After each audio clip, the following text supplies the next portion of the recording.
Welcome to This Explainer. Let's jump right in, shall we?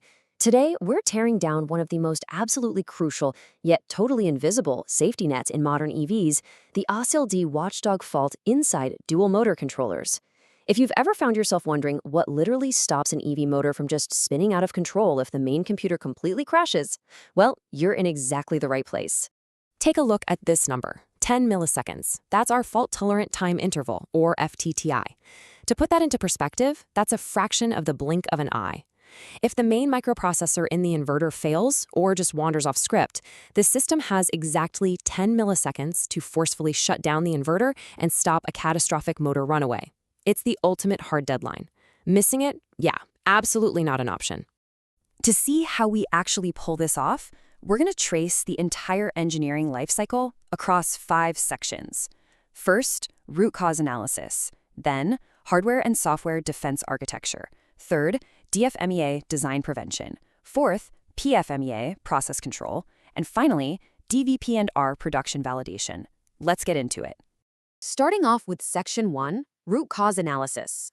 So let's look at the villains of our story. What actually triggers these massive faults? Now, an EV environment is chaotic, and the threats? They're completely invisible. Just so we're all on the same page, a watchdog fault isn't your everyday software glitch. It's a fundamental breakdown of the processor's integrity. We're talking total crashes, deviating from programmed paths, or just getting stuck in endless dead loops. The watchdog is essentially a dedicated sentinel, standing guard to enforce a safe vehicle state the exact second the main brain stumbles. And man, there is a staggering variety of microscopic threats trying to take that processor down. Inside an EV, especially with those blazing fast silicon carbide MOSFETs, you've got switching speeds hitting over 10 kilovolts per microsecond. That generates immense electromagnetic interference, or EMI, which can literally scramble physical clock signals and cause phase lock loss. That same EMI can corrupt your SPI data lines. And on the software side, your complex RTOS algorithms can actually suffer from priority inversion, basically locking up and starving their own watchdog monitoring tasks. But honestly, of all the threats, this next one absolutely blows my mind. Get this, a microscopic high-energy neutron from the atmosphere, or even a stray alpha particle from the chip packaging, can strike the silicon directly. This physical strike can flip a single bit of memory in the SRAM from a 0 to a 1. Just like that, a single event upset corrupts a vital register, trapping the CPU in an infinite dead loop and permanently starving the normal watchdog code. Wild, right? Moving right along to Section 2, hardware and software defense architecture. So how on earth do we defend against this microscopic chaos? How do we catch an invisible neutron strike and save the car in under 10 milliseconds? Well, to hit that ASIL D safety target, we use a multi-layered diagnostic defense. The core of this is a dynamic question-and-answer watchdog loop. Think of it like a lightning-fast, highly secure cryptographic handshake. An external system basis chip, the SBC, fires a random token over to the main microcontroller. The MCU then has to crunch a complex math problem, usually using AES-128 encryption to get the answer. The SBC checks it. But here's the kicker. That answer has to arrive perfectly within a super strict open window of time. Too early? Fault. Too late? Fault. Wrong answer 3 times? The SBC assumes the MCU has gone completely rogue and forces a reset. At the exact same time, over on the software side, the AutoSAR Watchdog Manager is acting as an internal dual-layered sentinel. First, it uses logical monitoring, basically setting up mandatory checkpoints to ensure the code executes exactly from point A to point B to point C.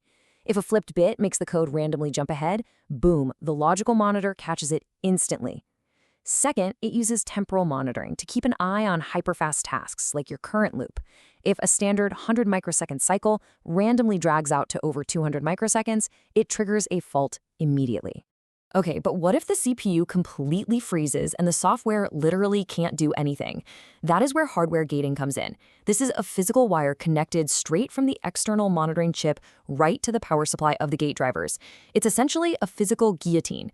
It totally bypasses the software and slashes the pulse width modulation power in less than 1 millisecond. No matter how badly the CPU crashes, this hardwired failsafe physically guarantees the motor stops getting drive commands.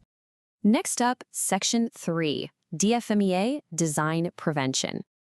Moving down the view model, we have to ask, how do we proactively design these circuit boards so these threats never even get a foothold? Well, we bake physical defenses right into the hardware. We're talking internal clock monitor units that constantly check the system's heartbeat. A mere 2% drift? That triggers an unmaskable interrupt. To fight off that brutal high-voltage EMI we mentioned, we throw in aggressive filtering on the SPI lines using differential signaling and beefy 2000-ohm common mode chokes. And those pesky neutron strikes? We deploy hardware-level error correction code, or ECC, in the SRAM to instantly detect and repair single-bit flips completely on the fly. Which brings us to Section 4, PFMEA, Process Control. You see, designing a robust architecture on a computer screen is really only half the battle. We have to manufacture it flawlessly. We're talking incredibly strict manufacturing tolerances, especially for soldering these complex chips. Under intense vehicle vibration, even microscopic gaps in the solder can turn into microcracks and cause physical signal loss. So to stop that, every single board goes through 3D X-ray scanning on the production line. This guarantees the total void rate in the solder joints stays strictly under 5%, and no single void can be larger than 1%. We're talking absolute physical perfection. And we don't just cross our fingers and hope it works at the end of line either. Every single unit rolling off the line goes through automated physical fault injection. The test bench deliberately blocks the watchdog signal just to physically verify that the system actually reacts and cuts power within that golden 10-millisecond window. On top of that, secure bootloaders use SHA-256 hash signatures to verify the firmware. If even one bit of code gets corrupted during manufacturing, the system flat out refuses to boot, and the factory system actually locks down that test station. Finally, we arrive at Section 5, DVP and R production validation. Before any newly designed controller ever sees an actual road, it has to survive a brutal gauntlet of validation tests. We push the hardware to the absolute edge here. I'm talking spinning the motors at 12,000 RPM under full load whilst injecting massive 200 milliamp currents to simulate extreme EMI.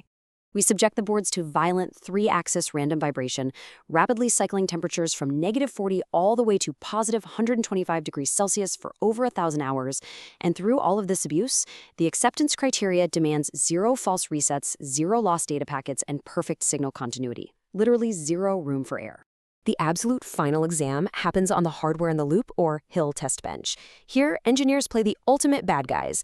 They deliberately inject dead loops into the software and actually snip the clock wires while the system thinks it's driving at top speed. The validation proves that the system brilliantly detects the fault, drops that hardware guillotine within 10 milliseconds, and smoothly transitions the motor to a safe, freewheeling state called active open circuit. And crucially, it does this with minimal torque fluctuation, meaning no sudden wheel lockup that could cause a driver to spin out. The level of engineering required to manage all of this is just staggering. To fine-tune those super tight open window tolerances against real-world EMI and clock jitter, teams deploy specialized Python dynamic coupling simulation models. These models calculate the exact safety margins needed to keep you safe without triggering annoying false alarms. So, having seen the incredible depth of this ASIL D defense mechanism, I'll leave you with this final thought.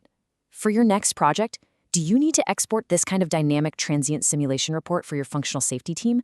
Just think about how this level of rigor could completely transform your system's reliability. Thanks for hanging out with me for this explainer, and keep learning.